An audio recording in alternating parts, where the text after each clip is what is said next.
The eviction notice was taped to my door like a scarlet letter, bold red letters announcing my failure for anyone walking down the hallway to see. 60 days to vacate. I stood there with my grocery bags, staring at it until the words blurred together. This couldn't be happening, not now, not when I was finally getting my life back together after the disaster that was my relationship with Tyler. I ripped the notice down and shoved into my apartment, slamming the door harder than necessary. The studio was tiny, barely 400 square feet, but it had been mine, my safe space after everything had fallen apart. And now the building was being sold, converted into luxury condos I could never afford, and all the tenants were being pushed out. I dropped the groceries on the counter and pulled out my phone, opening my banking app with a sense of dread. The numbers confirmed what I already knew. I couldn't afford first, last, and security deposit on a new place in this city. Not with my current job as a junior graphic designer at a small firm. Not with the credit card debt I was still paying off from the shared expenses Tyler had convinced me to put on my cards before he cheated on me and disappeared. I scrolled through rental listings anyway, each one more depressing than the last. Studios going for twice what I was currently paying. Roommate situations that sounded like nightmares waiting to happen. Places so far from my office I'd spend 3 hours a day commuting. My phone buzzed with a text from my best friend Arya, "Coffee tomorrow, you've been MIA lately." I typed back, "Got evicted, apartment hunting, send prayers." Her response was immediate, "What, call me right now." I sighed and hit the call button. She answered before the first ring finished. "Evan, what the hell happened?" Arya's voice was sharp with concern. "Buildings being sold, everyone has to leave, I have 60 days. I slumped onto my threadbare couch. "And I can't afford anything else in this neighborhood, hell, I can't afford anything in this city." "What about your parents, could you move back home temporarily?" I thought about my conservative parents in their small Midwestern town where being gay was something you whispered about, not celebrated, where they'd made it clear that my lifestyle choice was tolerated but not supported. I'd rather live in my car. "Don't be dramatic, okay, let me think." I could hear her packing on her end. "What about no, wait, my place is too small, but maybe. Have you checked the university bulletin boards? Sometimes grad students look for roommates and they're usually more affordable." "I'm not 22 anymore, Arya. I can't live with a bunch of college kids." "You're 28, not ancient. Besides, beggars can't be choosers." She paused. "I'm texting you some links, check them out, and Evan, it's going to be okay, we'll figure this out." After we hung up, I stared at the links she'd sent. Most were exactly what I'd expected: party houses, sketchy neighborhoods, places that required you to share a bathroom with 4 other people. But one caught my eye. Private room in quiet 3-bedroom house. $800 month, includes utilities, professional household, LGBTQ plus friendly, must be clean, respectful, and employed, available immediately. $800, that was less than half what I was paying now. It seemed too good to be true, which usually meant it was, but I was desperate enough to check it out. I sent an email to the address listed, trying to sound responsible and normal. "Hi, I'm interested in the room.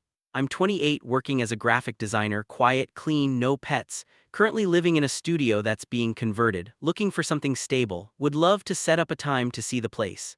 Best, Evan Park." The response came within an hour. "Evan, thanks for reaching out. Would you be available to see the place tomorrow evening, 7 p.m., address is 2847 Morrison Street, Nathan Reed." I plugged the address into my phone. It was in a nice neighborhood, tree-lined streets with actual houses, about 20 minutes from my office by bus. Way better than where I currently lived.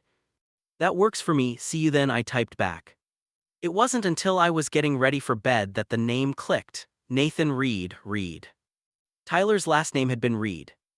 I grabbed my phone and scrolled back through old photos, the ones I'd been too sentimental to delete. There, a family barbecue Tyler had dragged me to about a year into our relationship. Tyler's parents, his younger sister, and his older brother. "Nathan." I zoomed in on the figure in the background. Tall, dark hair, glasses, older than Tyler by several years. I'd barely spoken to him that day. He'd been quiet, staying on the periphery of the family gathering, and I'd been too focused on trying to impress Tyler's parents. What were the odds? It couldn't be the same Nathan Reed. It was a common enough name. There were probably dozens of Nathan Reeds in the city. But that nagging feeling in my gut told me otherwise. I should cancel, send a polite email saying I'd found another place. This was too weird, too complicated. The last thing I needed was to get involved with Tyler's family in any way. But $800 a month in a nice neighborhood, available immediately. I was desperate, and maybe it wasn't the same person, maybe I was paranoid. I'd go to the showing. If it was Tyler's brother, I'd make up an excuse and leave. Simple. Except nothing about my life had been simple since I'd met Tyler Reed. The house on Morrison Street was exactly as nice as the neighborhood suggested. A charming craftsman-style home with a wide front porch, well-maintained garden, and a mature oak tree in the front yard. The kind of place I'd always imagined living in but never thought I could afford. I stood on the sidewalk for a full minute, gathering my courage. Maybe he wouldn't recognize me. It had been over a year since that barbecue, and I'd only met Nathan once. People forgot faces all the time. I climbed the porch steps and rang the doorbell. Through the frosted glass, I could see a tall figure approaching. The door opened and my stomach dropped. It was definitely him, Nathan Reed, Tyler's older brother. He looked different than I remembered. His hair was longer, he had the shadow of a beard, and he was wearing casual clothes instead of the button-down and slacks from the barbecue. But it was unmistakably him. And from the way his expression shifted from polite welcome to recognition to something I couldn't quite name, he knew exactly who I was too. "Evan," he said, not a question, a statement. "Nathan," I swallowed hard. I should have realized when I saw the last name. "I'm sorry, You'll just come in and look at the room," he interrupted, stepping back to hold the door open. "Unless you're not interested anymore." I hesitated. This was my chance to run, to avoid the inevitable awkwardness. But something about the way he was looking at me, steady, calm, not hostile, made me stay. "I'm interested," I admitted. "But are you sure this isn't weird? I mean, given that you dated my brother and he treated you like garbage?" Nathan's voice was matter-of-fact. "Come in, Evan, let's talk." I followed him inside, too surprised to do anything else. The interior of the house was beautiful: hardwood floors, built-in bookshelves, large windows that let in plenty of natural light. It was clean but lived in, with the kind of comfortable, tasteful decor that suggested an adult actually lived here, not a college kid. Nathan led me to the kitchen, which was spacious and modern with updated appliances. "Coffee or tea? You look like you need something." "I look that bad, huh?" "You look like someone who just got an unpleasant surprise." He filled a kettle with water and set it on the stove. "For what it's worth, I should have put two and two together when I saw your last name, but Park is common and I wasn't thinking about," he trailed off. "About your brother's ex showing up to rent a room," I finished. "Exactly." He pulled two mugs from a cabinet. "I have Tyler's number blocked, by the way, have for almost 6 months now, so if you're worried about him showing up here or there being some awkward family drama, don't. Tyler and I aren't close, haven't been for a while." This was news to me. At the barbecue, they'd seemed fine, not overly warm but not hostile either. What happened? Nathan shot me a look. "What happened is that I found out how he treated you, among other things. Tyler's charming right up until he's not. I'm sure you know that better than anyone." The kettle whistled. He poured water over tea bags in both mugs, then slid one across the counter to me. "Chamomile okay? It's supposed to be calming." "It's fine, thank you." I wrapped my hands around the mug, grateful for something to hold on to. "Nathan, I appreciate the tea and the honesty, but I should probably go. This is too weird." "Is it?" He leaned against the counter, studying me. "You need a place to live. I need a roommate. The fact that we have a mutual connection, one that neither of us is happy about, doesn't change those basic facts." "But let me show you the room first, then you can decide." Before I could protest, he was walking toward the stairs. I followed because apparently I'd lost the ability to make sensible decisions. The house had 3 bedrooms upstairs. Nathan pointed to the closed door at the end of the hall. "That's my room. Bathroom is here." He indicated a door in the middle which we'd be sharing. "Sorry, there's only one full bath upstairs. There's a half bath downstairs though." He opened the door to the second bedroom and I stepped inside. It was a good size, bigger than my entire studio, with large windows overlooking the backyard, a closet that could actually fit clothes, and beautiful original hardwood floors. It was currently unfurnished except for curtains, but I could already picture where my bed would go, my desk, my small bookshelf. The third bedroom is my office, Nathan explained. I work from home most of the time. I'm a software engineer, so I'm around a lot, but I'm usually in my office during the day. I'm quiet, I clean up after myself, and I keep a regular schedule. I don't throw parties, and I'm not interested in drama. You make it sound like you're interviewing me for a job, I said, running my hand along the windowsill. In a way, I am. Living with someone is a bigger commitment than most people realize. You're sharing space, negotiating boundaries, dealing with each other's habits. I want to make sure we're compatible before either of us commits. And you think we might be compatible? I turned to face him. Nathan, I dated your brother. This is inherently complicated. Tyler dated a lot of people. That doesn't mean they're all off limits to me forever. He met my gaze directly. Look, I'm not going to pretend I don't know what happened between you two. Tyler mentioned you a few times, always in passing, always making it seem like everything was fine. And then my mom mentioned you'd broken up, and I didn't think much of it until. He stopped, seeming to reconsider his words. Until what? I prompted. Until I ran into your friend, Aria, right? At the coffee shop on 5th Street about 6 months ago. She recognized me from the barbecue and gave me an earful about what Tyler had done. The cheating, the financial manipulation, all of it. My face heated. She had no right. She had every right. She was protecting her friend, and it made me reevaluate a lot of things about my brother. Nathan crossed his arms. Evan, I know this is weird, but I also know you need a place, and this is a good place. I'm not Tyler. I won't make promises I can't keep. I won't take advantage of you, and I sure as hell won't cheat on you. We wouldn't be dating, I said automatically. Obviously, we'd be roommates, but the principle stands. I'm trustworthy, I'm respectful, and the rent really is $800 a month, utilities included. I looked around the room again. It was perfect, better than perfect. And $800 would let me save money, pay off my debt, actually have a life beyond paycheck to paycheck survival. But living with Tyler's brother, seeing him every day, being reminded of that whole disaster. Can I think about it? I asked. Of course, but I should tell you I have 2 other people coming to look at it this week. If you want it, I'll need to know soon. That's fair. I pulled out my phone. Can I let you know by Thursday? Thursday works. He walked me back downstairs and to the front door. As I stepped onto the porch, he called my name. Yes. For what it's worth, I think you should take it, not just because I need a roommate, but because you deserve a nice place to live. A place where you can breathe and recover and build something new. This could be that place. I didn't know what to say to that, so I just nodded and walked to my car. As I drove home, my phone rang. Aria. How did it go? She asked immediately. You told Nathan Reed what Tyler did to me.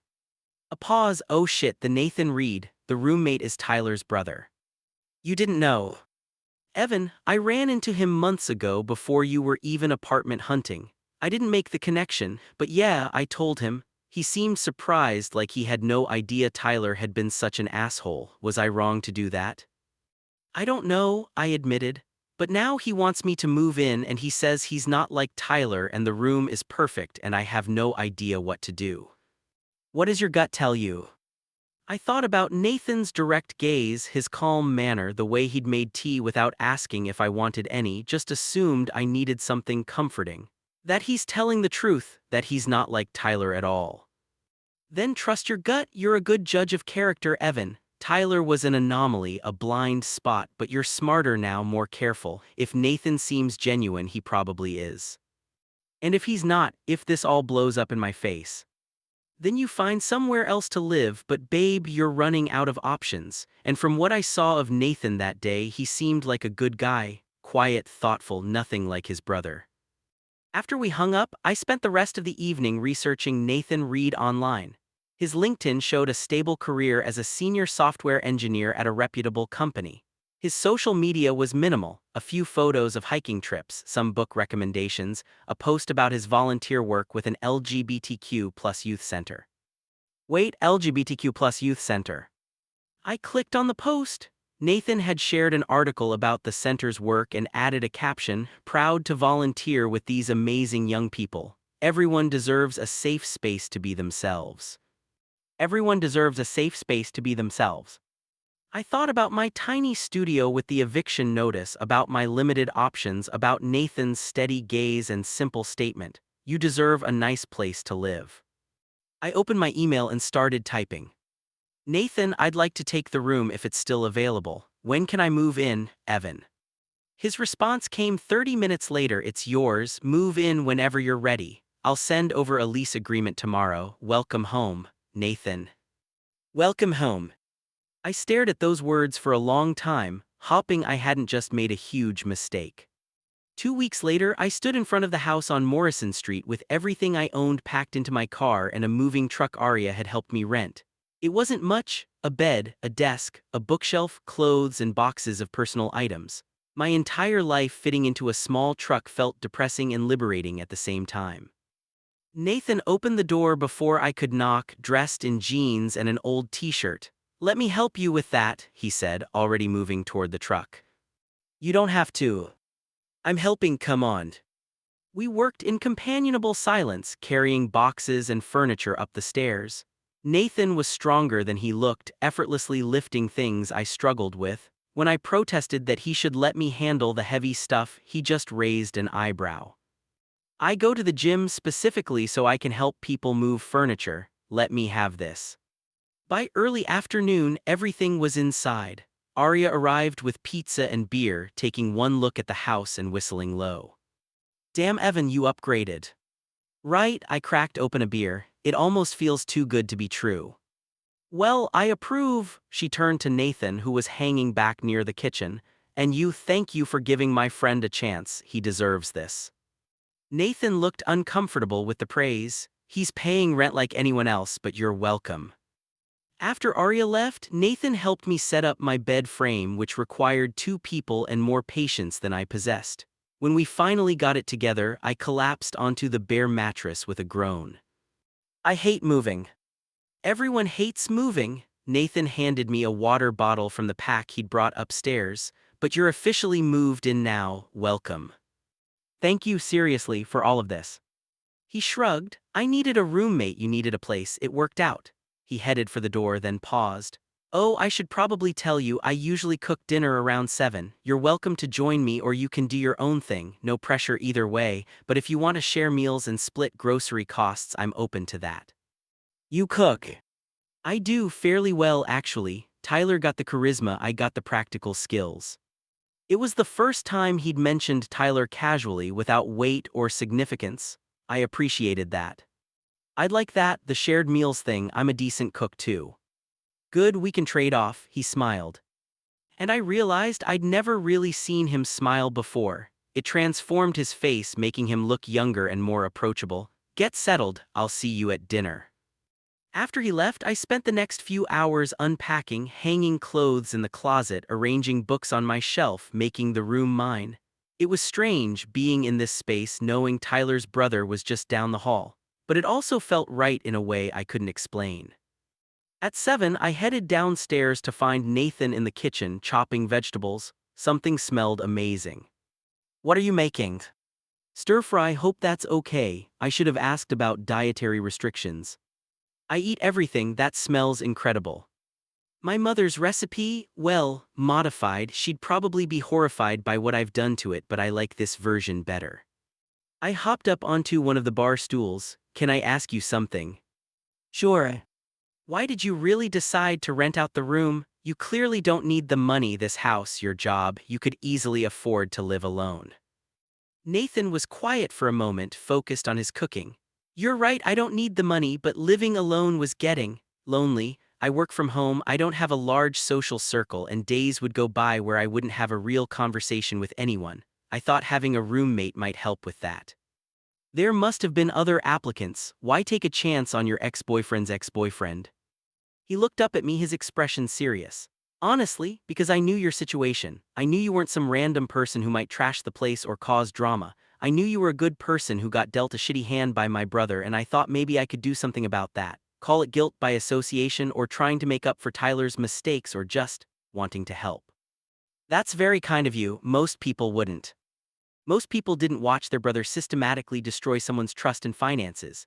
He turned back to the stove, his shoulders tense. When Arya told me what happened, I was angry. At Tyler, at myself for not seeing it, at my parents for enabling him. Tyler's always been the golden child, the charming one who can do no wrong. And I've always been the responsible, boring older brother who fixes things. So this is me fixing something, or trying to.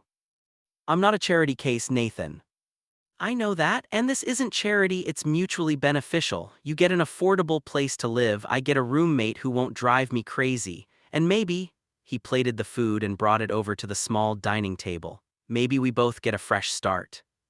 We ate in comfortable silence, the stir-fry as delicious as it had smelled. After dinner, I insisted on doing the dishes while Nathan relaxed on the couch with a book. It felt domestic in a way that should have been weird but wasn't. This is going to work, I said, more to myself than to him.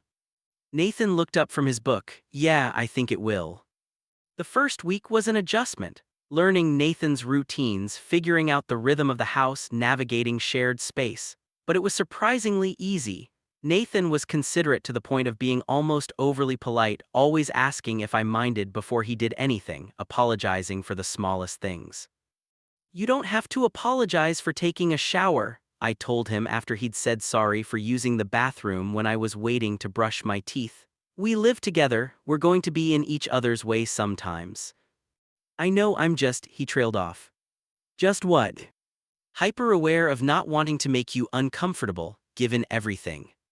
I set down my toothbrush. Nathan, can we make a deal? Let's not treat each other like we're walking on eggshells. Yes, I dated Tyler. Yes, that ended badly, but you're not Tyler and I'm not the same person I was when I was with him. Can we just be roommates, normal roommates who occasionally annoy each other and don't apologize for existing? He smiled. I'd like that. After that conversation, things relaxed. Nathan stopped apologizing for every tiny thing and I stopped being so careful about giving him space.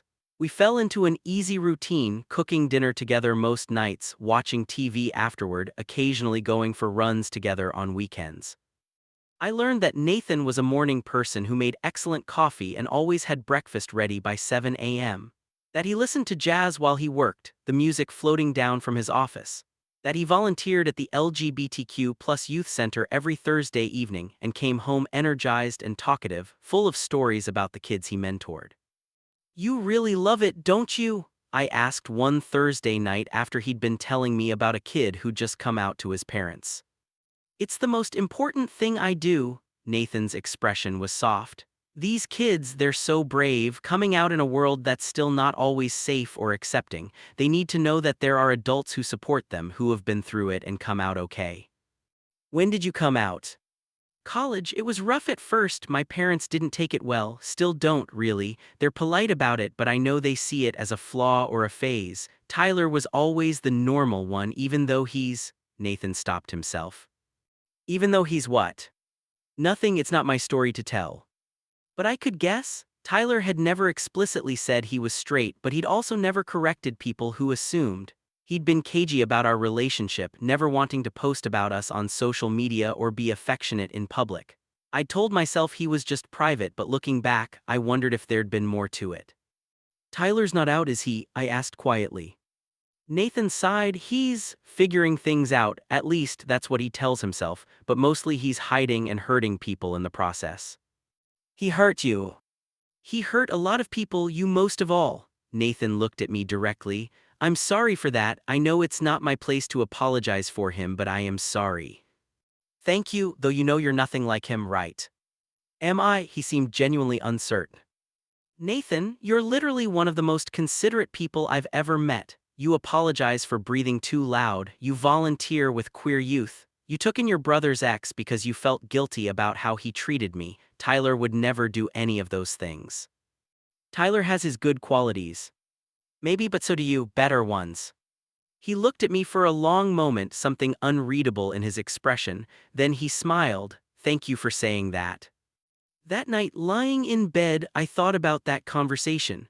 About the way Nathan had looked at me, about how comfortable I felt around him, about how this house had started to actually feel like home. And about how I was possibly, starting to develop feelings for my roommate who was also my ex-boyfriend's brother. Which was a terrible, complicated idea that I needed to shut down immediately. I tried to ignore it, the flutter in my chest when Nathan laughed at one of my jokes. The way I found myself looking forward to dinner every night not because of the food but because of the company. How I'd started paying more attention to what I wore around the house, wanting to look good even though it shouldn't matter. It was a crush, a stupid, ill-advised crush on the worst possible person. Arya noticed immediately when she came over for wine night. "You like him," she announced after Nathan had excused himself to take a work call upstairs. "I do not. Evan Park, I have known you for 6 years, I know your tells you like him." I poured myself more wine. "It doesn't matter if I do, he's Tyler's brother, it's inappropriate." "Why, Tyler lost all claim to your romantic life when he cheated on you."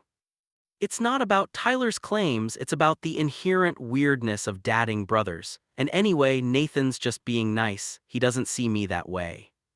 "Are you sure about that? Because I've seen the way he looks at you." "He looks at me like a roommate." "He looks at you like you're something precious that he's afraid to break." Arya leaned forward. "Evan, I know you're gun-shy after Tyler, but Nathan is not Tyler. He's kind, stable, clearly into you. You don't know that. And the only thing stopping you is a loyalty to a relationship that ended badly over a year ago. Tyler doesn't deserve that loyalty." "It's not loyalty to Tyler, it's self-preservation. What if I'm wrong about Nathan? What if he's just being nice because he feels guilty? What if I act on this and ruin the best living situation I've had in years?" Arya sat back. "Those are fair concerns, but what if you don't act on it and spend the next year watching Nathan date other people, wondering what might have been?"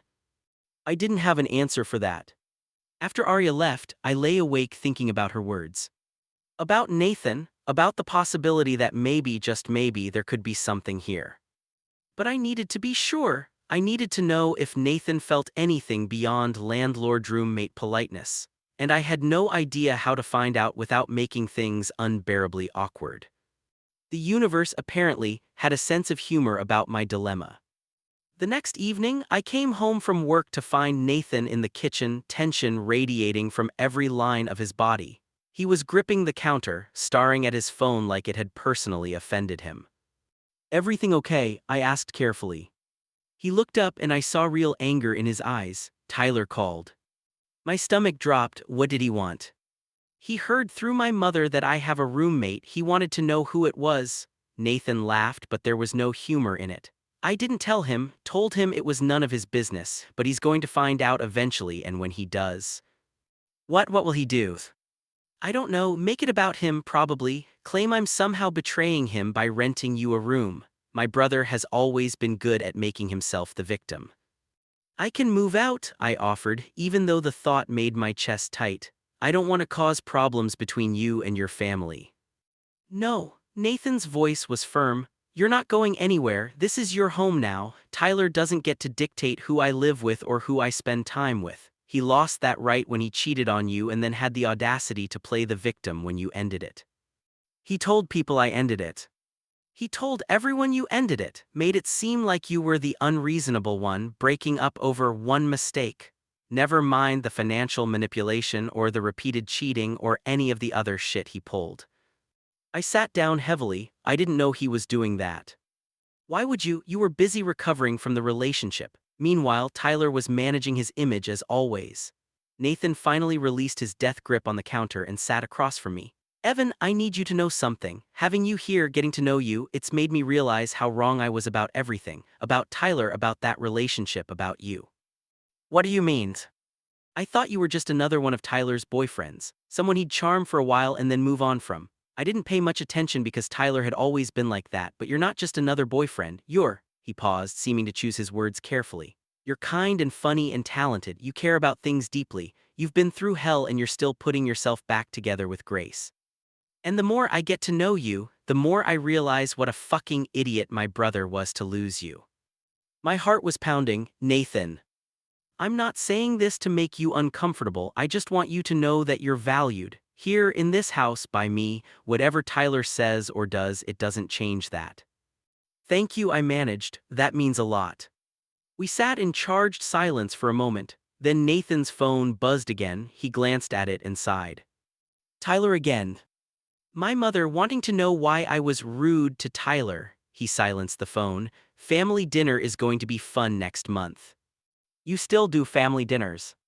Once a month, it's a tradition, and my mother is big on traditions. He looked at me apologetically. I usually go alone, but you should know that Tyler will probably be there and he'll find out I'm living here. Yeah. We'll deal with it when it happens, I said more confidently than I felt. Tyler doesn't control my life anymore, or yours. Nathan smiled. No, he doesn't. But as I lay in bed that night, I couldn't shake the feeling that Tyler finding out about our living arrangement was going to cause problems. Big problems. And I was right. The explosion came on a Saturday afternoon 3 weeks later. I was working on a freelance design project in my room when I heard raised voices downstairs. I recognized Nathan's careful, controlled tone and Tyler's voice, sharp and accusing. I should have stayed in my room, but something drew me to the top of the stairs where I could hear without being seen. You're living with my ex-boyfriend, Tyler's voice was incredulous. Nathan, what the hell? It's none of your business who I rent a room to. It absolutely is my business when it's Evan. Do you have any idea how that looks, how that makes me feel? How it makes you feel? Nathan's voice was dangerously quiet. Tyler, you cheated on him, you manipulated him financially, you made him feel like he was crazy for having reasonable boundaries, and then you spread lies about him after the breakup. You don't get to have feelings about who he lives with. I made mistakes, but that doesn't mean you get to what? Swoop in and play hero. Is that what this is? You're trying to fix my mistake by taking in my damaged ex? I flinched at the word damaged. Get out, Nathan's voice was cold. We're not done talking about this. Yes, we are. Get out of my house, Tyler, now. Fine, but Mom and Dad are going to hear about this. You're choosing him over family. I'm choosing basic human decency over your ego. Get out. I heard the front door slam, then silence. I waited a moment before heading downstairs. Nathan was standing in the living room, his hands clenched into fists, breathing hard. I'm sorry, I said quietly. He spun around. How much did you hear? Enough, Nathan. Maybe he's right. Maybe this is too weird, too complicated. I don't want to come between you and your family. You're not coming between anything. Tyler is. Nathan ran a hand through his hair, frustration clear on his face. My family has always made excuses for him. Always, and I'm done. I'm done pretending his behavior is acceptable just because he's charming and I'm not. Nathan. Do you know what he called you? Damaged, like you're some broken thing I picked up out of pity. His eyes were fierce. You're not damaged, Evan. You survived something difficult and came out stronger. That's not damage, that's resilience. The words hit me right in the chest. I'd been feeling damaged for so long, like Tyler had broken something fundamental in me, but Nathan saw it differently. Thank you for saying that, I said softly. I'm saying it because it's true. He took a step closer. Evan, I need you to hear this. You living here has nothing to do with Tyler. It stopped being about Tyler weeks ago. You're here because I want you here, because coming home to an empty house was lonely and coming home to you isn't, because you make me laugh and challenge me and make me think about things differently, because you're. He stopped abruptly, like he'd said too much. Because I'm what? My heart was racing. Nathan looked at me for a long moment and I saw something in his eyes that made my breath catch. Want, vulnerability, fear. Because you're you, he finished quietly, and that's enough. We stood there in the charged silence, the air between us electric with everything unsaid. I wanted to close the distance, to kiss him, to find out if this feeling was mutual. But the memory of Tyler's voice, my ex-boyfriend, damaged, held me back. I should let you cool down, I said, even though it was the last thing I wanted to do. I'll be upstairs if you need anything. I turned to go, but Nathan's voice stopped me. Evan. Yes. Don't let Tyler's words get in your head. He's wrong about you. He's always been wrong about you. I nodded and headed upstairs, my emotions a tangled mess. Once in my room, I pulled out my phone and texted Arya. Tyler showed up. It was bad. Call me when you can. Her response was immediate. Calling now. Tell me everything, she demanded as soon as I answered. I recounted the argument, Tyler's words, Nathan's defense of me. And Arya, I think Nathan might have feelings for me, real feelings, the way he was talking, the way he looked at me. Of course he has feelings for you, I've been saying that for weeks. But what do I do about it? Tyler literally just called me damaged goods. What if he's right? What if I'm not ready for this? What if I mess it up? Evan, stop. Tyler's opinion doesn't matter anymore. What matters is what you want. Do you have feelings for Nathan? Yes, I admitted. God, yes, but it's so complicated. Only if you make it complicated. Nathan is not Tyler. Say it with me. Nathan is not Tyler. Nathan is not Tyler, I repeated. Good, now do you trust Nathan? I thought about the past month. The way he'd welcomed me into his home, cooked for me, defended me to his brother. The way he listened when I talked, remembered small details, made me feel valued. Yes, I trust him. Then maybe it's time to take a leap of faith. Tell him how you feel, see where it goes. You deserve happiness, Evan. Stop letting Tyler's ghost keep you from it. After we hung up, I sat on my bed thinking, Arya was right. I'd been living in the shadow of what Tyler had done for too long. It was time to step into the light. But I needed to be smart about this. I needed to know for sure that Nathan felt the same way before I risked our living situation, our friendship, everything we'd built. Tomorrow, I decided, tomorrow I'd figure out a way to broach the subject, to find out if this thing between us was real or just in my head. The next morning, Nathan was already in the kitchen when I came downstairs. He looked like he hadn't slept well. There were circles under his eyes and his hair was messier than usual. Morning, I said cautiously. Morning, I made coffee. He poured me a cup without asking, adding cream and sugar exactly how I liked it. Evan, about yesterday. You don't have to apologize. I wasn't going to. I was going to say that I meant what I said, all of it. He met my eyes. Tyler doesn't get to define who you are or what you're worth, and having you here in my life, it's been good, really good. It's been good for me too, I admitted. Nathan, I think we need to talk, really talk, about what's happening here. He nodded slowly. Yeah, we do, but not right now. I have a meeting in 20 minutes, tonight, after dinner. Tonight, I agreed. The day crawled by. I tried to focus on work on the design project I was finishing up, but my mind kept drifting to tonight's conversation. What would I say? How would Nathan respond? What if I was wrong about his feelings? By the time evening rolled around, I was a bundle of nerves. Nathan made dinner, his mother's chicken recipe, which I'd learned meant he was stressed, and we ate mostly in silence. After the dishes were done, Nathan poured us each a glass of wine and gestured to the couch. So, we should talk. I sat down, leaving space between us. Yeah. You go first, Nathan said. Why me? Because I'm terrified of what I'm about to say, and I need a minute to work up to it. That surprised a laugh out of me. Okay, well, Nathan, living here has been amazing. You've been amazing. And somewhere along the way, I started feeling things. Things that are probably inappropriate given that you're Tyler's brother and my landlord and we have to live together regardless of how this conversation goes. What kind of things? His voice was soft, his eyes intent on mine. Romantic things, attraction, interest, hope. I took a breath. I like you, Nathan, as more than a roommate, more than a friend, and I need to know if that's completely one-sided or if maybe, possibly, you feel something too. Nathan was quiet for a long moment. Then he set down his wine glass and turned to face me fully. It's not one-sided, he said quietly. Evan, I've had feelings for you since about 2 weeks after you moved in, maybe before that. Maybe since that first night when you showed up at my door and I realized who you were and thought, of course it's him. Of course it's me. I saw you at that barbecue, I noticed you, I thought you were beautiful and funny and far too good for Tyler. And then you left and I thought that was it, thought I'd never see you again. And then you emailed about the room and I knew it was a bad idea, knew it was complicated, but I couldn't help myself. I wanted to know you, to be near you, to have a chance at something. My heart was pounding so hard I could hear it. Why didn't you say anything? Because you just got out of a relationship with my brother, because I didn't want you to think I was taking advantage, because I was scared.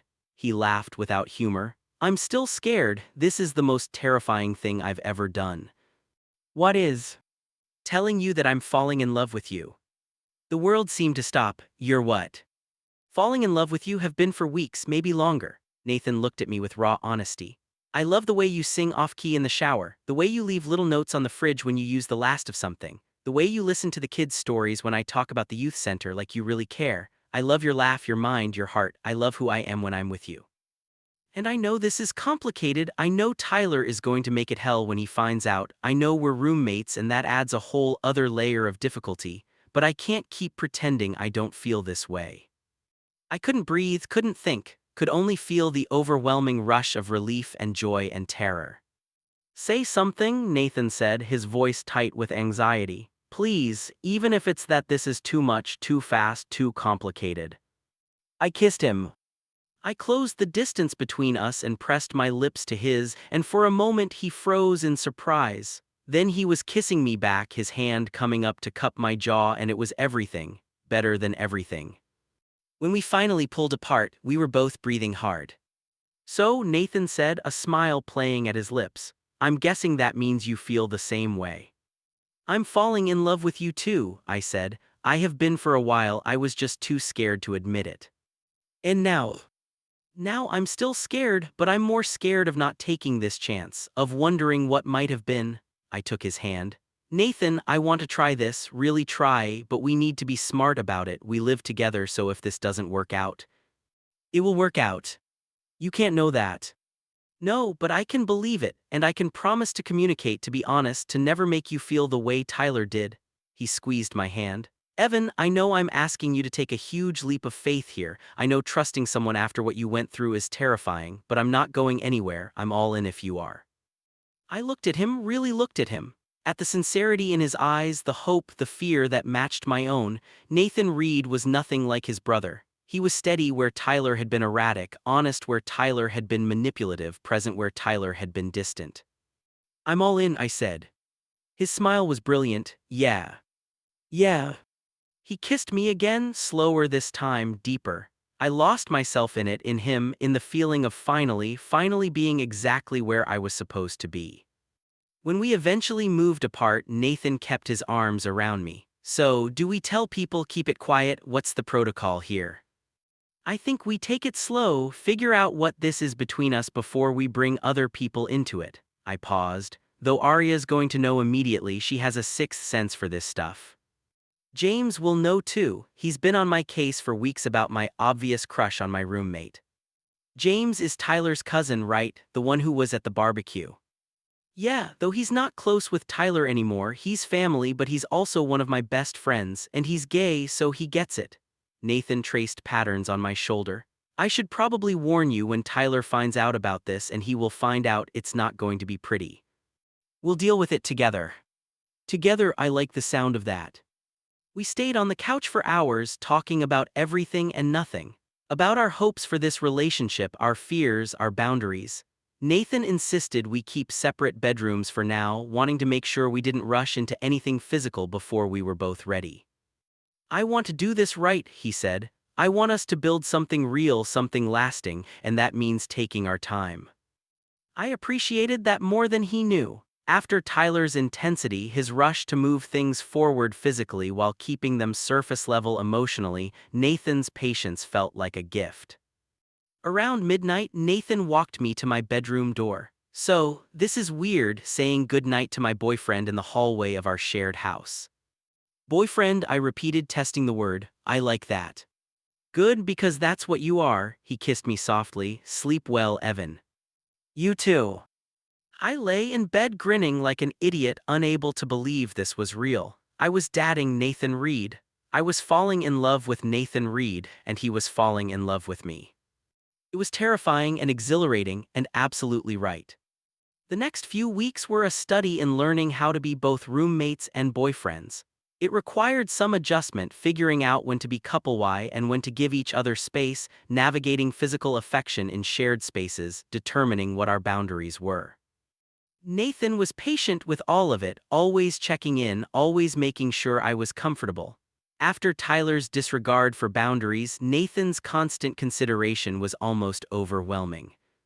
You can relax, I told him one evening after he'd asked for the third time if I was okay with him putting his arm around me while we watched TV. I promise I'll tell you if something bothers me. I just want to make sure. I know. And I love that about you, but Nathan, you're allowed to touch your boyfriend without asking permission every time. I trust you. Something in his expression softened. Okay, thank you. We fell into new rhythms. Morning coffee together before Nathan disappeared into his office and I headed to work. Cooking dinner side by side, often ending in impromptu dance sessions to whatever music was playing. Evenings on the couch, sometimes watching TV, sometimes just talking, sometimes kissing until we were both breathless. True to his word, Nathan didn't push for more physically. We kept to our separate bedrooms, though we spent plenty of time in each other's rooms, talking late into the night, waking each other up with coffee and kisses, existing in each other's spaces. "I'm happy," I told Arya over brunch one Sunday. Like, genuinely, surprisingly happy. "You deserve it," she said, stealing a bite of my pancakes. "And Nathan seems good for you. You're more relaxed than I've seen you in years." "He is good for me. He's patient and kind, and he actually listens when I talk. He remembers things I mention in passing. I stopped, embarrassed by my own gushing. "He treats you like you matter because you do matter," Arya finished. "That's how it should be, Evan. That's the bare minimum. The fact that it feels special just shows how badly Tyler treated you." She was right. The more time I spent with Nathan, the more I realized how unhealthy my relationship with Tyler had been. The constant walking on eggshells, the feeling that I was never quite enough, the way Tyler would withdraw affection as punishment, none of that was normal or okay. Nathan was teaching me what a healthy relationship looked like. Communication, respect, mutual support, affection freely given, not withheld as a weapon. "I'm thinking of going to therapy," I admitted, "to work through some of the Tyler stuff. I don't want to bring that baggage into this relationship." "That's really mature of you and probably a good idea." Arya squeezed my hand. "Just remember, healing isn't linear. You're going to have bad days, but you have Nathan now and he seems like the kind of guy who will support you through it." She was right about that too. When I told Nathan about my plan to start therapy, his response was immediate support. "I think that's great. I did therapy after my own bad relationship. It helped a lot." He paused. "If you ever want to talk about anything that comes up in sessions, I'm here, but I also understand if you need that to be private." "Thank you for understanding." "Of course." He pulled me closer on the couch. "Evan, I want you to heal, not for me but for you. You deserve to work through this stuff and come out the other side stronger. What if it takes a long time? What if I'm difficult to be with while I'm working through it? Then we'll figure it out together. That's what partners do." He kissed my temple. "I'm not going anywhere, I promise." The inevitable confrontation with Nathan's family came at the monthly family dinner in November. Nathan had been attending alone, not ready to drop the bomb that we were dating. But his mother had started asking questions about his roommate, and Tyler had been spreading rumors.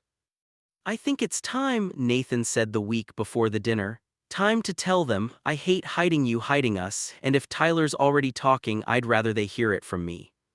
"Are you sure? Your family is important to you. I don't want to cause a rift."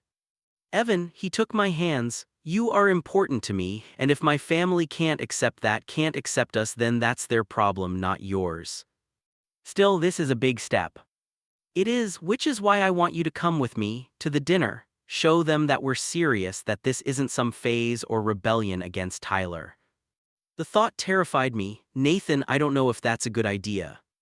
"I know it's scary, but I don't want to do this without you. I want them to see us together, to see how happy we are. Will you come, please?" I couldn't say no to him when he looked at me like that. The dinner was at Nathan's parents' house, a large colonial in the suburbs. We pulled up to find Tyler's car already in the driveway. "Of course he's early," Nathan muttered, "probably getting his story in first. We can leave, say I got sick or something." "No," Nathan squeezed my hand, "we're doing this together." Nathan's mother answered the door, her smile faltering when she saw me. "Nathan and Evan, isn't it from before?" "Hi, Mrs. Reed, thank you for having me." I wasn't aware we were having guests. Her tone was polite but cool. "Evan's not a guest, he's my boyfriend." Nathan's voice was calm but firm. "Is that going to be a problem?" His mother's expression went through several rapid changes: surprise, confusion, something that might have been anger. "Perhaps you should come inside. Your father and brother are in the living room." The walk from the foyer to the living room felt like a death march. Tyler was lounging on the couch, drink in hand, and his expression when he saw us together, saw Nathan's arm around my waist, was pure venom. "You've got to be kidding me," Tyler said, standing up. Nathan's father, a stern-looking man with Nathan's same dark hair gone gray, looked between us with a frown. "Nathan, what's going on?" "Dad, Mom, Tyler, I wanted you to know that Evan and I are together, dadding. We have been for about a month now, and it's serious." "This is insane," Tyler said. "Nathan, he's my ex-boyfriend, you can't just—" "You lost any say in Evan's life when you cheated on him," Nathan interrupted. "Multiple times, and manipulated him financially, and then lied about him after the breakup." Tyler's face flushed. "That's not I made mistakes, but—" "You called him damaged," Nathan said quietly. "When you found out he was living with me, you called him damaged goods, so forgive me if I don't particularly care about your opinion on my relationship." "Boys," their father said sharply, "that's enough. Nathan, I think you and I need to have a private conversation. Anything you want to say to me, you can say in front of Evan." "Fine," his father's expression was cold. "This is inappropriate, dadding your brother's ex. What were you thinking?" "I was thinking that I met someone incredible who makes me happy, someone who I care about deeply, someone who happened to have dated Tyler, yes, but who is so much more than that connection." "It looks bad, Nathan," his mother interjected. "People will talk, they'll say you're trying to compete with your brother or that you have some strange fixation."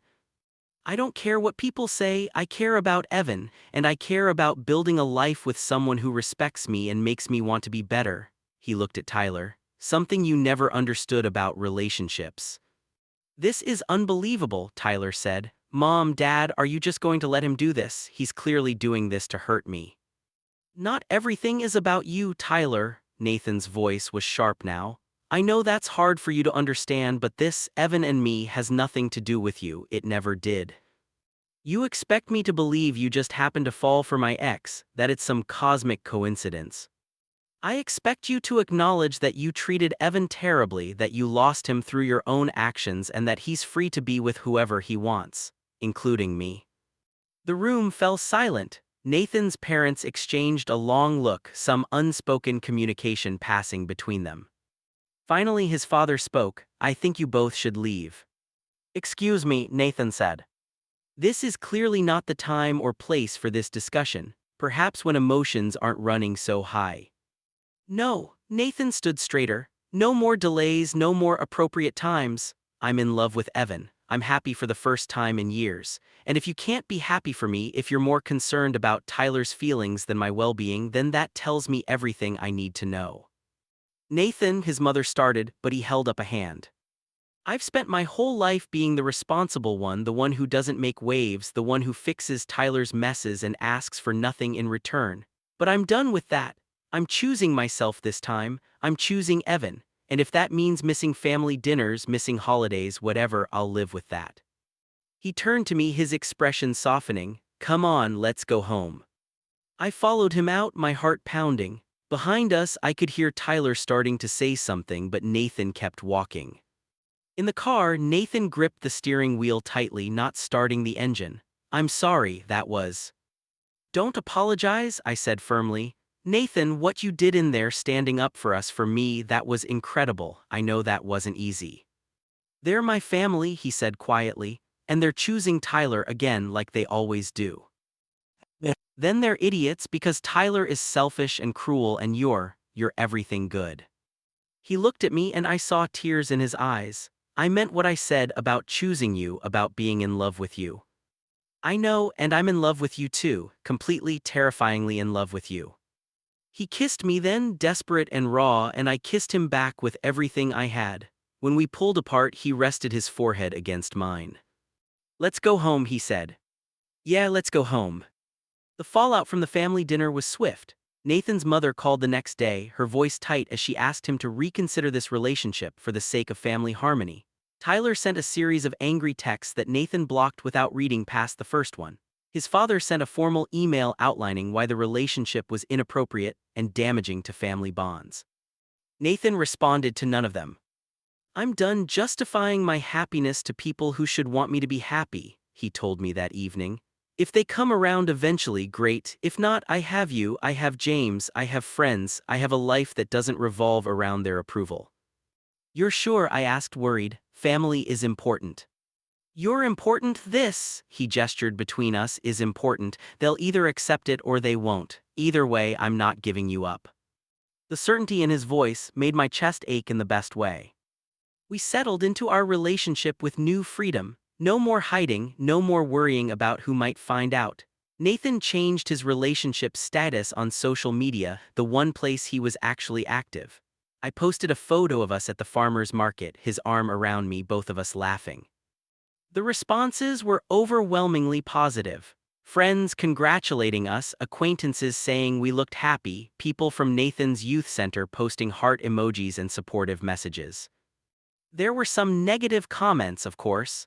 A few people who knew Tyler expressing confusion or disapproval, but Nathan deleted those without engaging. Their opinions don't matter, he said simply. Work became easier too. I'd been nervous about being out at my office, but after years of keeping my personal life vague, it felt liberating to have Nathan's photo on my desk, to mention my boyfriend in casual conversation, to be authentically myself. My boss, surprisingly, was supportive. It's about time you seemed happy, she said when I mentioned Nathan. You've been running on fumes for too long. Had I been? Looking back, I realized she was right. The Tyler relationship had drained me and the aftermath had left me hollow, but with Nathan I was coming back to life, laughing more, creating more, feeling more. 3 months into our relationship, on a cold January evening, Nathan and I were cooking dinner together when he suddenly set down his knife. I have something I want to ask you. Okay, I said, immediately nervous. Not that kind of ask, he said with a smile. Not yet anyway. I want to know if you'd be interested in making this official, legally, I mean. Making what official? Adding you to the lease, making this officially your home, not just a room you rent, equal stake, equal say in decorating, equal everything. He turned to face me fully. I know it's only been a few months, but Evan, I don't want you to feel like you're just a tenant. You're my partner. This is our home.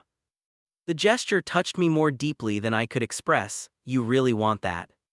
I really want that. I want you to feel secure here, like this is truly your place, and selfishly I want the commitment. I want to know you're not going anywhere. I'm not going anywhere, I said, pulling him close. Yes, let's make it official. We celebrated by ordering pizza and redesigning the living room, both of us finally putting our mark on the space. We moved furniture, hung artwork, created something that was uniquely ours. This feels right, Nathan said as we surveyed our work, like it's finally complete. It does, I agreed, like we're building something real. We are building something real. He took my hand. Evan, I know we said we'd take things slow physically, but I want you to know whenever you're ready, I'm ready. There's no pressure, no timeline, just I want you, all of you, when you're ready to share that with me.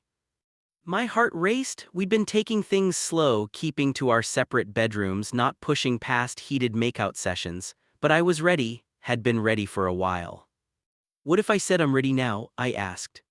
His eyes darkened. Then I'd say we should probably move this conversation to somewhere more private. Your room or mine? Yours is closer, he said, already pulling me toward the stairs. That night changed something between us. The physical intimacy opened new doors, created new depths to our connection. Nathan was patient and attentive, making sure I was comfortable, checking in constantly. You can let go, I told him at one point. I'm not fragile, I trust you completely. And I did. Being with Nathan was nothing like being with Tyler. There was no performance, no pressure, no sense that I needed to be anyone other than myself. It was tender and passionate and absolutely right. Afterward, we lay tangled together in my bed, talking quietly. That was incredible, Nathan said, his fingers tracing patterns on my shoulder. It really was. I love you, he said. I know I've said it before, but I need you to know I'm completely in love with you, every part of you. I'm completely in love with you too, I kissed him softly. Thank you for being patient with me, for letting me set the pace. Always, this is about both of us, not just me. He pulled me closer. Stay here tonight, I don't want to go back to separate rooms. Neither do I. We fell asleep wrapped around each other, and it felt like coming home. The next morning we had the "so what does this mean" conversation over coffee. I think, Nathan said carefully, we should probably consolidate to one bedroom. Having two feels silly at this point. Agreed, but which one? Mine's bigger, but yours has the better closet. Mine also has the better mattress, he pointed out, and since we'll be sharing a bed every night anyway. Your room it is, I'll move my stuff over today. It was surprisingly easy combining our lives that way. My clothes fit in half his closet, my books joined his on the shelves, my desk moved into the spare room that became our office. By evening, the transformation was complete. Nathan's room was now our room, the space reflecting both of us. It's perfect, Nathan said, surveying our work, like you were always meant to be here. Maybe I was, I said. Maybe all of it, the eviction, finding your ad, everything with Tyler, maybe it was all leading to this. I like that idea, that we were always meant to find each other. Life settled into a new rhythm. We woke up together, made breakfast together, spent our days working, him upstairs in the office, me at my firm downtown, and came back together in the evenings. On weekends, we explored the city, went hiking, visited museums, or simply stayed home and enjoyed each other's company. Nathan introduced me to his youth center work and I started volunteering alongside him. Meeting the kids he mentored, seeing the difference he made in their lives, only made me love him more. You're really good with them, I told him after one session where he'd talked a scared teenager through coming out to their parents. They trust you. I try to be what I needed at their age, someone who listened without judgment, who made me feel like being gay wasn't a curse or a flaw. Your parents really did a number on you, didn't they? They did their best, they just couldn't understand, still can't. He squeezed my hand. But that's their loss, I have my own family now, you, James, Arya, the kids at the center, that's enough. In March, Nathan's mother reached out, a brief email asking if we could meet for coffee. Nathan was hesitant but agreed as long as I came with him. We met her at a neutral coffee shop. She looked older than I remembered, tired. Thank you for coming, she said after we'd all ordered drinks. I know I don't deserve your time after how I behaved. Why are we here, Mom? Nathan asked, his voice guarded. Because I was wrong about you and Evan, about choosing Tyler's comfort over your happiness, about all of it. She looked at me directly. Evan, I owe you an apology. I judged you based on Tyler's version of events and I should have known better. Tyler has always been good at playing the victim. Thank you, I said, surprised. She turned to Nathan. And you, I'm sorry for not standing up for you, for always prioritizing Tyler's feelings. He's my son and I love him, but he's not always right, and you deserve to be happy. If Evan makes you happy. He does, Nathan said firmly, happier than I've ever been. I can see that, the way you look at each other, the way you move together, it's clear you're in love, real love, she smiled sadly. Your father is still struggling with it and Tyler is. Well, Tyler is Tyler, but I wanted you to know that I support you, both of you, and I hope you'll consider giving me another chance, as your mother, as someone who loves you. Nathan was quiet for a long moment, then he nodded. I can't promise it'll be easy, you hurt me, both of us.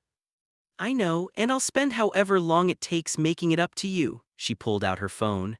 I'd like to have you both over for dinner, just me, your father and Tyler won't be there. I want to get to know Evan properly, the real Evan, not Tyler's version. Nathan looked at me, silently asking my opinion. I nodded. Okay, he said, we can do that. The dinner, 2 weeks later, was surprisingly pleasant. Nathan's mother asked me about my work, my family, my interests. She told stories about Nathan as a kid that made him groan with embarrassment and me laugh with delight. He was always so serious, she said. Even as a child, always taking care of others, making sure everyone was okay. He gets that from his grandfather. I'm not that serious, Nathan protested. You absolutely are, I teased, but I love it. His mother smiled. He's good for you, Nathan, I can see it. You're more relaxed than I've seen you in years. After dinner, as we were leaving, she hugged us both. Thank you for giving me this chance, I won't waste it. In the car, Nathan was quiet. You okay? I asked. Yeah, just processing. I didn't expect that, didn't expect her to actually listen, to try. Are you glad she did? I think so, it doesn't fix everything, but it's a start. He reached for my hand. Thank you for coming with me, for being there. Always. Spring came, bringing warmer weather and new beginnings. Nathan and I celebrated our 6-month anniversary with a weekend trip to a cabin upstate. We hiked, cooked over a fire, made love under the stars, and talked about our future. "I want to build a life with you," Nathan said one night as we sat on the cabin's porch, wrapped in blankets against the cool evening air. "A real life, not just cohabitation but partnership. Maybe eventually marriage if you're open to that." "I'm very open to that," I admitted. "Not right now, I think we need more time, but eventually, yes, I want that with you." "Good, because I'm not letting you go, ever." "Promises, promises." He pulled me closer. "I mean it, Evan, you're it for me, end game." "End game," I repeated, liking the sound of it. We returned home Sunday evening to find James waiting on our porch, looking agitated. "James, what's wrong?" Nathan asked, immediately concerned. "Tyler showed up at my place. He's been drinking, making a scene. He wanted to know where you were, said he needed to talk to you. I told him to leave you alone, but he's not listening. I thought I should warn you in case he comes here." Nathan's jaw tightened. "Thanks for the heads up if he shows up again." "I'll call the cops, I know." James gave me an apologetic look. "Sorry to ruin your weekend." "You didn't ruin anything," I assured him. "You're looking out for Nathan, we appreciate it." After James left, Nathan and I went inside, both on edge. We tried to relax, to enjoy the rest of our evening, but the specter of Tyler loomed. The knock came around 9 p.m. Nathan checked the peephole inside. "It's him." "Don't open it," I said. "I have to. If I don't, he'll just keep coming back." Nathan opened the door but left the chain on. "Tyler, what do you want?" "I want to talk." Tyler's voice was slurred. "Need to talk, please." "You're drunk, go home." "Can't go home, need to tell you, need you to understand." Tyler swayed slightly. Nathan looked at me, conflict clear on his face. I nodded. We couldn't leave him like this as much as I wanted to. Nathan unchained the door. "Come inside, I'm making you coffee and then you're calling a cab." Tyler stumbled in, looking around the living room with bleary eyes. When he saw me, something in his expression crumpled. "There you are, my replacement." "That's enough," Nathan said sharply. "Sit down before you fall down." He guided Tyler to the couch while I went to make coffee. I could hear them talking in low voices, Tyler's tone whiny and self-pitying, Nathan's firm and controlled. When I returned with the coffee, Tyler was crying. "I messed up," he was saying. "I know I messed up. Evan was good to me and I ruined it. I ruin everything." "Yes, you do," Nathan said without sympathy. "And you're going to keep ruining things until you take responsibility and get help." I tried to get help, saw a therapist twice. Twice isn't trying, Tyler, it's performing. Tyler took the coffee I offered with shaking hands. "Aren't you going to say anything?" he asked me. "Yell at me, tell me I'm a terrible person." "I don't need to," I said quietly. "You already know what you did, you know how you treated me, how you lied about me afterward. Nothing I say will change that." "I'm sorry, I really am sorry." "Okay. That's it, just okay." "What do you want from me, Tyler? Forgiveness? Absolution? I don't have that to give you. You hurt me badly. You made me question myself, my worth, my sanity. You took advantage of me financially and emotionally. And then you tried to turn people against me when I finally had the strength to leave." Tyler flinched. I was angry, I was hurt. "You were hurt?" I laughed without humor. "Tyler, you cheated on me multiple times. You don't get to be hurt when I ended things." I know that, but seeing you with Nathan, seeing you happy, is hard for you because it proves I wasn't the problem, you were." I sat down across from him. "Tyler, I hope you get help, real help. I hope you figure out why you sabotage your relationships and hurt people, but I'm not the person to help you with that. We're done, we've been done." "But Nathan's my brother." "Which has nothing to do with me. Nathan and I are together because we care about each other, not to hurt you. The world doesn't revolve around you."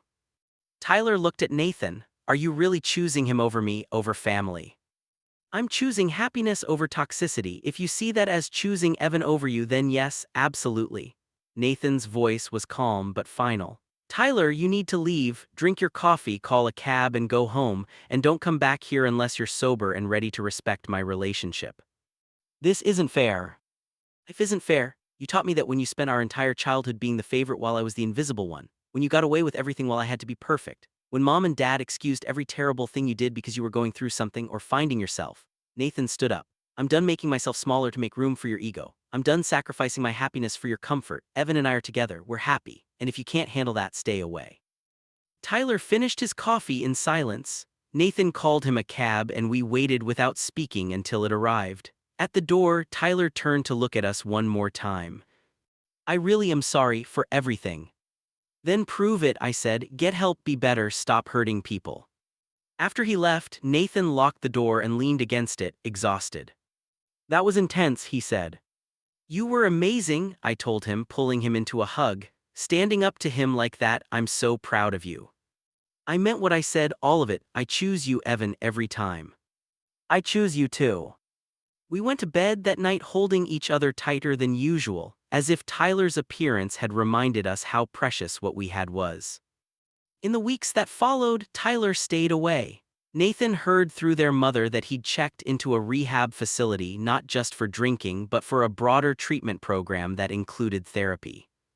I hope it helps him, Nathan said when he told me. I really do. Despite everything, he's still my brother, but his recovery isn't my responsibility. No, it's not. And it doesn't change anything between us. I know. Spring turned to summer and our life together deepened. We celebrated my 29th birthday with a party at our house. Aria, James, friends from Nathan's youth center, some of my coworkers. It was loud and chaotic and absolutely perfect. Speech, Aria called out at one point. I don't need to give a speech. Speech, speech, the chant took up around the room.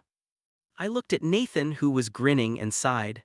Fine, I just want to say thank you to all of you for being here, for being part of my life. A year ago, I was in a bad place. I'd just gotten out of a terrible relationship. I was about to be evicted. I felt lost and broken. And now, I found Nathan in the crowd. Now I have this incredible partner who loves me, supports me, makes me laugh every day. I have this house, this life, these friends. I have everything I never knew I needed. So thank you for being part of this journey with me. The room erupted in applause and cheers. Nathan crossed to me and kissed me in front of everyone, not caring who saw. I love you, he said against my lips. I love you too. Later, after everyone had left and we were cleaning up, Nathan handed me a small wrapped box. What's this? Your real present, the one I didn't want to give you in front of everyone. I unwrapped it carefully to find a velvet box. Inside was a simple silver ring. It's a promise ring, Nathan explained, looking nervous. I know it's maybe old-fashioned or cheesy, but I wanted to give you something that symbolized my commitment to you, to us. It's not an engagement ring, not yet, but it's a promise that one day, when we're both ready, I want to make this official, permanently. I stared at the ring, overwhelmed. Nathan. You don't have to wear it if you don't want to, or you can wear it on a different finger. I just wanted you to have something that. I kissed him, cutting off his nervous rambling. Help me put it on. He did, sliding the ring onto my right hand, his own hands shaking slightly. It fit perfectly. How did you know my size? I may have borrowed one of your other rings and taken it to the jeweler. Sneaky. Strategic, he corrected with a smile. I looked down at the ring, at the physical representation of his commitment, and felt tears prick my eyes. Thank you for this, for everything, for loving me when I didn't think I could be loved again. You're very easy to love, Evan Park. And you're everything I never knew I needed, Nathan Reed. We stood in our messy living room, surrounded by the detritus of the party, and kissed like it was the first time and the 1,000th time all at once. Summer brought new opportunities. I was offered a promotion at work, senior designer with a team to manage and more creative control. You should take it, Nathan said immediately when I told him. It's more hours, more stress. I'll be home later most nights. And you'll be challenged and fulfilled and doing what you love. Take it, Evan, we'll figure out the schedule stuff. I took the job and Nathan was right, we figured it out. He adjusted his work-from-home schedule to have dinner ready when I got home late. We made the most of weekends. We communicated constantly about our needs and expectations. It wasn't always easy. There were nights I came home stressed and took it out on him. Times when Nathan was dealing with his own work pressures and couldn't give me the support I needed. We had arguments about dishes left in the sink, about social obligations we didn't want to fulfill, about whose turn it was to do laundry. But we worked through it, always. I'm sorry I snapped at you, I said after one particularly bad day where I'd come home and been short with him. I'm sorry I didn't ask if you needed space, he replied. I should have read the signs better. We're learning, I said, still figuring out how to do this. And we will together. My therapist, Dr. Morrison, whom I'd been seeing regularly for months, helped me work through the lingering effects of my relationship with Tyler. The trust issues, the fear of abandonment, the tendency to people please at the expense of my own needs. You've made remarkable progress, she told me in one session. The Evan I met 8 months ago was convinced he was fundamentally broken. You've done the work to understand that you were hurt, not broken. There's a big difference. Nathan helped with that. He sees me differently than I see myself. Good partners often do, but the work you've done is your own. He supported it, but you did it. I shared what she said with Nathan that night. She's right, he said. You've changed so much since we met, grown so much, and not just because of me, because of you. The work you've put in, the honesty, the willingness to be vulnerable, I'm so proud of you. I couldn't have done it without you, your patience, your support. That's what love is, supporting each other through growth, through change. You've done the same for me. Have I? Absolutely. Before you, I was so closed off. I didn't let people in, didn't take risks. You made me brave enough to choose my own happiness over my family's expectations, to stand up for what I wanted, to believe I deserved good things. He took my hand, his thumb rubbing over the promise ring. You saved me as much as I saved you. We saved each other. Yeah, we did. As fall arrived, bringing cooler weather and changing leaves, Nathan and I started talking seriously about the future. I want to buy a house, Nathan said one October evening as we walked through our neighborhood. Something bigger than what we have now, with a yard, maybe a garden, room to grow. Room to grow, I echoed. Well, I've been thinking about kids, not immediately, we're not ready for that, but eventually. Maybe adoption or fostering or surrogacy. I'd like to have a family with you if that's something you want. My heart swelled. I'd been afraid to bring up kids, worried it was too soon or too presumptuous. I want that very much. Yes. Yeah, I think we'd be good parents, and I love the idea of giving a kid the kind of home and love that we both had to find for ourselves. Then let's start looking. Even if we're not buying immediately, it doesn't hurt to see what's out there. We spent weekends touring houses, imagining our future in each space. This could be the kitchen where we taught our kids to cook. That could be the bedroom for a nursery. This yard would be perfect for a swing set. We're really doing this, I said as we left yet another showing, planning a life together. Does that scare you? Terrifies me, but in a good way. Nathan pulled me close. Me too, but there's no one I'd rather be terrified with. In November, we found it. A 4-bedroom craftsman with a huge backyard, updated kitchen, and enough space for everything we'd dreamed of. It was more expensive than we'd planned, but looking at Nathan's face as we walked through it, I knew we'd make it work. This is it, he said. This is our house. We haven't even put in an offer yet. We will, and we'll get it. This is where we're supposed to raise our family. He was right. We put in an offer that night, and after some negotiation, it was accepted. We'd close in January, giving us time to save for the down payment and plan the move. The news called for celebration. We went to our favorite restaurant, ordered too much food and expensive wine, and toasted to our future. To our house, Nathan said, raising his glass. To our life, I added. To us, always us.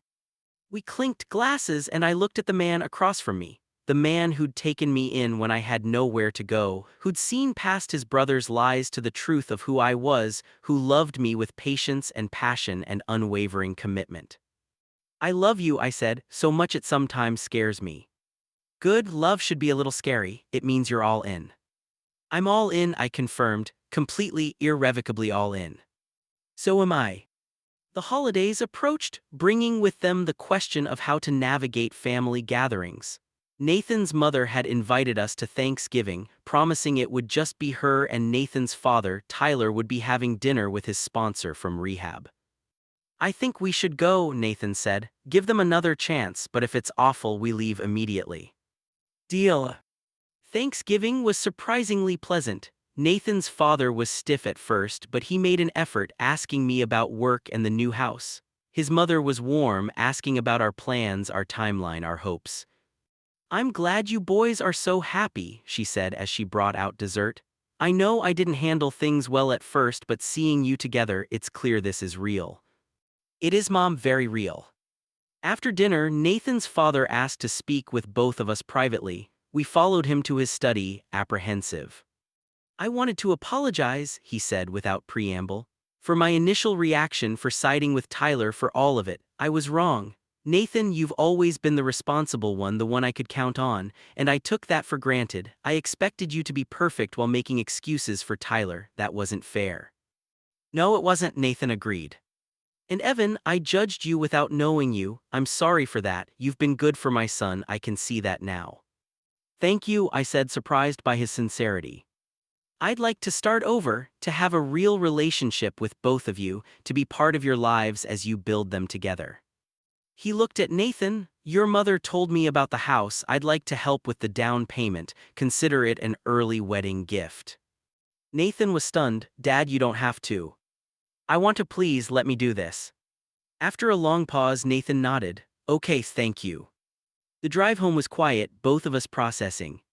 "That was unexpected," I finally said. "Very, but good. I think he really meant it." "Do you think Tyler's recovery is part of it? Maybe seeing him work on himself made your parents reevaluate some things?" "Maybe, or maybe seeing me happy despite their disapproval made them realize what they were losing." He squeezed my hand. "Either way, I'm glad they're trying." Christmas brought another surprise, a card from Tyler. Not a long letter, just a simple message.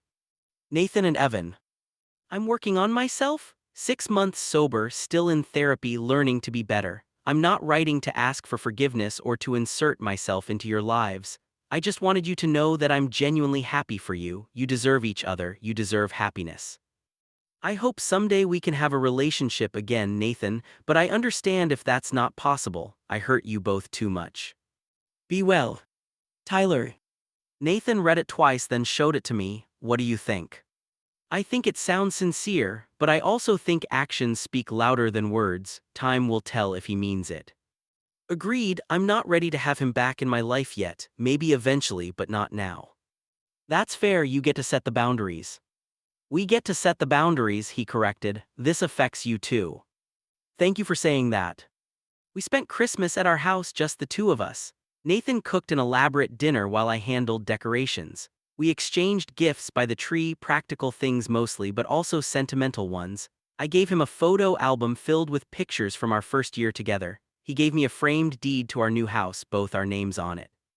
"Equal partners," he said, "in everything." "Equal partners," I agreed, tears in my eyes. That night, lying in bed in what would soon be our old bedroom, Nathan held me close. "Next year at this time, we'll be in our new house," he said. "Maybe with kids. Maybe if the timing works out." "I can't wait." "Me neither, though I'm also happy right here, right now, with you." "With you," I echoed, "always with you." January brought the closing on our house. We signed what felt like 1,000 papers, handed over a check that made my stomach drop, and received our keys. Our keys to our house. We stood in the empty living room, the space echoing without furniture, and just breathed. "This is ours," Nathan said wonderingly. "Really ours?" "All ours. What should we do first?" "Christen it." I laughed. "We don't have a bed yet." "Who needs a bed?" We christened several rooms that day, laughing and stumbling and absolutely giddy with joy. This was our space, our future, our home. The move took 2 weeks. We hired movers for the big stuff but did a lot ourselves, wanting to take our time to make the transition meaningful. Friends helped. Aria organized my clothes, James handled Nathan's extensive book collection, coworkers pitched in with packing and unpacking. "You guys have a lot of people who love you," Aria observed as she surveyed the chaos of moving day. "We really do," I agreed. "I'm so grateful." "You should be, but also you're both really easy to love, good people who treat each other well and care about the people around them. This," she gestured at the house full of people helping, "is what you've earned." By the end of January, we were settled. The house was coming together, each room reflecting our combined taste and style. We'd turned one bedroom into a home office for both of us, another into a guest room, and left the fourth empty. "For when we're ready," Nathan said, standing in the doorway of what would someday be a nursery. "Soon," I promised, "not yet, but soon." We'd been talking to adoption agencies, researching the process. It was daunting, the cost, the waiting, the uncertainty, but we were committed. "We have time," Nathan reminded me when I got overwhelmed by the paperwork. "We're only 29, we can take our time, do this right." I know, I just want it so much. So do I, but I also want to enjoy this time, just us in our house building our foundation. When we bring a child into this, I want us to be solid, secure, ready. He was right, we had time. Spring came again, bringing with it a year since we'd first kissed, first admitted our feelings. Nathan insisted on going back to the cabin where we'd spent our 6-month anniversary. "Nostalgia trip?" I asked. "Something like that." The cabin was just as beautiful as I remembered. We spent Saturday hiking and cooking and making love like we had all the time in the world. On Sunday morning, Nathan woke me early. "Come on, I want to show you something." He led me to a spot we'd never been before, a small clearing with a perfect view of the mountains as the sun rose. In the center of the clearing, he'd set up a blanket and breakfast. "When did you do this?" I asked, stunned. "I woke up early, wanted it to be perfect." We ate as the sun painted the sky in shades of pink and orange. After breakfast, Nathan took my hand. "Evan, a year ago today you told me you had feelings for me, and I told you I was falling in love with you. Since then, every day has been better than the last. You've made me happier than I ever thought possible. You've given me a home, a future, a reason to believe in love." He pulled a small box from his pocket and my heart stopped. "I know we said we'd wait, that we'd take our time, but Evan, I can't imagine my life without you. I don't want to wait anymore, I want to marry you. I want to build this life we keep talking about. I want to raise kids with you, grow old with you, wake up next to you for the rest of my life." He opened the box, revealing a simple platinum band. "Evan Park, will you marry me?" I was crying, nodding, trying to form words. "Yes, yes, absolutely yes." He slipped the ring on my finger, my left hand this time, and pulled me into a kiss. When we broke apart, we were both crying and laughing. "You're sure?" he asked. "I know it's fast." "It's not fast. We've been building toward this from the moment I moved in, maybe from the moment we met." I looked at the ring, gleaming in the morning light. "I love you, I want to marry you, I want everything with you." "Everything," he agreed. "I'll give you everything." We stayed in that clearing for hours, talking about wedding plans, about our future, about how we'd tell people. When we finally packed up to head home, I couldn't stop looking at my ring. "It's perfect," I said for the 100th time. "You're perfect," Nathan replied. "My perfect fiancé." Fiancé, I like the sound of that. Me too. The drive home was full of giddy planning, small wedding or large, summer or fall, his family or just close friends. We couldn't agree on everything, but we didn't need to, we had time to figure it out. When we got home, we called our people. Arya screamed so loud I had to hold the phone away from my ear. James demanded to be best man. Nathan's mother cried happy tears. My parents, after initial surprise, were thrilled. "We're getting married," I said to Nathan that night as we lay in bed.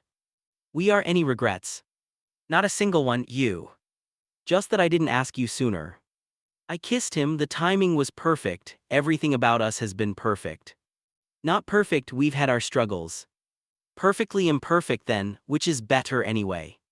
"Perfectly imperfect," he agreed. "I'll take it." The next few months were a whirlwind of wedding planning. We decided on a small ceremony in our backyard, intimate, personal, surrounded by the people who mattered most. "I don't need a big production," Nathan said when we discussed it. "I just need you and our people and a commitment spoken out loud." Agreed, though Arya will probably try to talk us into something bigger. I was right, Arya had opinions about everything, the flowers, the food, the music, the guest list. "This is your wedding," she said when we pushed back on some of her more elaborate suggestions. "It should be special." "It will be special because we're getting married," I told her. "Everything else is just details." "Fine, but you're at least having a decent photographer, right? You'll want these memories." We compromised on most things. Professional photographer but simple decorations. Catered food but nothing fancy, live music but just a friend with a guitar. It would be small and sweet and completely us. Tyler sent a card congratulating us. He didn't ask to attend, which was a relief. Nathan still wasn't ready for that, and I respected his boundaries. Maybe someday, Nathan said when I asked if he wanted to invite his brother. But not yet. This day is about us, about celebrating what we've built. Tyler's recovery journey is his own. It doesn't need to intersect with this. The months flew by. Before I knew it, it was late September and our wedding was a week away. "Are you nervous?" Nathan asked as we did a final walk through our yard, imagining where everything would go. "A little, not about marrying you, I'm absolutely sure about that, just about the day itself, making sure everything goes smoothly." "It doesn't have to be smooth, it just has to be ours." "When did you get so wise?" "I've always been wise, you just didn't notice because you were too busy falling in love with me." I laughed and pulled him close. "I'm still falling every day." "Good, so am I." Our wedding day dawned clear and beautiful, the late September weather cooperating perfectly. Our backyard had been transformed with simple white chairs, an arch covered in greenery, and lights strung through the trees. I got ready in our bedroom with James and Arya, both of them fussing over my suit and my hair. "You look perfect," Arya said, tears already in her eyes. "Save the crying for the ceremony," I teased. "I make no promises." Downstairs, Nathan was getting ready with his mother and a few close friends. We decided not to see each other until the ceremony, old-fashioned maybe, but it felt right. At precisely 4 p.m., our friend Miguel started playing guitar. The guests settled into their seats, about 50 people total, the perfect size. Arya walked down the aisle first, then James, then Nathan emerged from the house. He looked incredible in his navy suit, his eyes finding mine immediately. I saw love there and certainty and joy. As he walked toward me, I thought about everything that had brought us here. The eviction notice, the desperate apartment search, the moment of recognition when he'd opened his door. The slow building of friendship into something more. The obstacles we'd overcome, Tyler, his family's initial rejection, my own healing journey. All of it had led to this moment. When Nathan reached me, he took my hands. "Hi," he whispered. "Hi yourself." Our friend Sarah, who'd gotten ordained specifically for this, began the ceremony. She spoke about love and partnership, about choosing each other every day, about building a life together with intention and care. Then it was time for vows. Nathan went first. "Evan, a year and a half ago, you showed up at my door looking for a place to live. I knew who you were, my brother's ex, someone who'd been hurt and was looking for safety. I thought I was helping you, but really you were saving me. You taught me that love doesn't have to be complicated or painful. You showed me what partnership looks like, the real kind, where both people support each other and grow together. You made me believe I deserved happiness. And now I get to marry you, to call you my husband, to build a life with you. I promise to always choose you, to listen when you speak, to hold you when you hurt, to laugh with you when you joy. I promise to be your partner in everything, the big decisions and the small ones. I promise to love you fiercely and gently today and all our tomorrows." I was crying before he finished, and when it was my turn, my voice shook. "Nathan, before I met you, I was lost. I thought I was broken beyond repair, that Tyler had damaged something fundamental in me. But you saw through that, you saw who I really was, and you loved me anyway. You gave me a home when I needed one, but more than that, you gave me yourself. Your patience, your kindness, your unwavering support. You believed in me when I couldn't believe in myself. You stood up for me, for us, even when it cost you. And you loved me not despite my scars, but including them, seeing them as part of my story. I promise to love you with everything I have, to support your dreams and celebrate your victories, to be your safe place when the world is hard. I promise to keep choosing you every single day for the rest of our lives. I promise to build this life with you, the house, the family, the future we keep dreaming about. You're my home, Nathan Reed, and I can't wait to spend forever with you." Sarah smiled through her own tears. "By the power vested in me and in the presence of your loved ones, I now pronounce you married. You may kiss."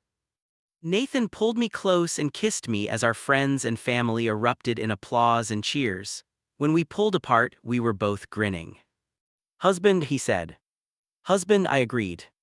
We walked back down the aisle together, hand in hand, ready to greet our guests and celebrate.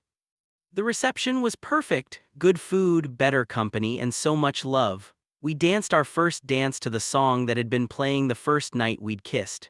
We cut the cake and made toasts and laughed until our faces hurt.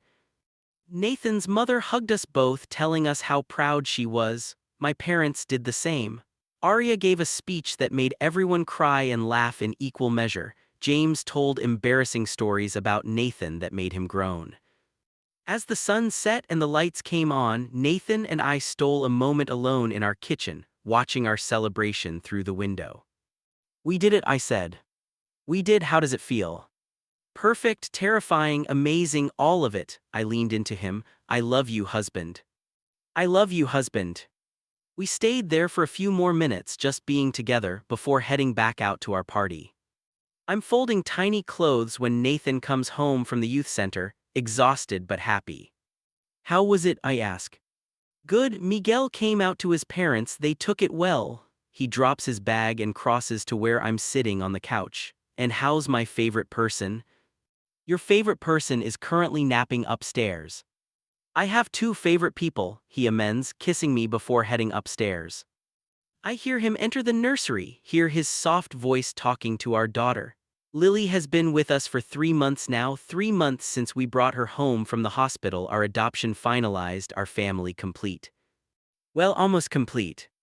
Nathan comes back downstairs with Lily in his arms. She's just woken up, her dark eyes blinking sleepily, one tiny fist rubbing at her face. At 9 months old, she's just starting to recognize us, to smile when we enter a room, to reach for us when she wants comfort. "There's my girl," I say, taking her from Nathan so he can sit down. She immediately grabs at my shirt, making the little babbling sounds that mean she's happy. "I got a call from the adoption agency today," Nathan says casually, but I can hear the excitement underneath. "Yes. There's a birth mother who's interested in meeting us. She's having a boy due in 4 months. She specifically requested a same-sex couple who already has experience." My heart jumps. We'd put our name back on the list 6 months ago, hoping to adopt again when the timing was right. "Are you serious?" "Completely. We have a meeting with her next week." He reaches over to tickle Lily's foot, making her giggle. "What do you think, Lily? Want a little brother?" She babbles something that we choose to interpret as yes. "This is really happening," I say, still trying to process. "We're going to have 2 kids. If the meeting goes well and she chooses us, yes, but even if this doesn't work out, we'll find our second child eventually, just like we found Lily." He's right. The adoption process has taught us patience, taught us to trust in timing. Lily came to us exactly when she was supposed to, and if this little boy is meant to be ours, he will be too. That evening, after Lily is asleep and we're cleaning up from dinner, Nathan's phone buzzes. He checks it and smiles. "Tyler," he says, showing me the message. It's a photo of Tyler at what looks like a community service event, wearing a volunteer t-shirt and looking healthier than I've seen him in years. The caption reads, "2 years sober, making amends one day at a time, happy for you both." He's been doing well, Nathan says. His sponsor says he's really committed this time. "Do you think you'll ever want to reconnect with him, really reconnect?" Nathan considers this. "Maybe, not anytime soon. I'm still not ready, but I can see a future where we have some kind of relationship, not what we had before but something. He's still my brother even if he's hurt me." That's very mature of you. Or maybe I'm just so happy that I can afford to be generous. He pulls me close. "I have everything I ever wanted, you, Lily, this house, our life. Tyler's recovery doesn't threaten any of that. If anything, I hope he finds what we have. Everyone deserves this kind of happiness." I kiss him softly. "I love you. Have I mentioned that today?" "Only about 5 times, but I'll never get tired of hearing it." "Good. Because I plan to say it every day for the rest of our lives." The chaos of breakfast on a school morning never gets old. Lily, now 5 and about to start kindergarten, is debating the relative merits of the pink shirt versus the purple shirt, with the kind of intensity usually reserved for international negotiations. Oliver, 3, is more interested in seeing how much of his oatmeal he can get on the table before we notice. "Purple shirt," Nathan decides, redirecting Lily's attention. "Definitely purple." "But what if Emma wears purple? We can't both wear purple." "Then you'll match, that's fun. Or we'll look weird." I'm trying not to laugh as I wipe oatmeal off Oliver's face. "You could never look weird, sweetheart. You're beautiful in anything." She considers this, then nods. "Okay, purple." Crisis averted, at least until the next one. With kids, there's always a next one. Nathan catches my eye across the table and grins. This is our life now: organized chaos, endless negotiations, love in every messy moment. After we drop Lily at school, her first day of kindergarten orientation, Nathan, Oliver, and I head to the park. Oliver toddles around the playground with Nathan close behind, and I sit on a bench watching them. My P.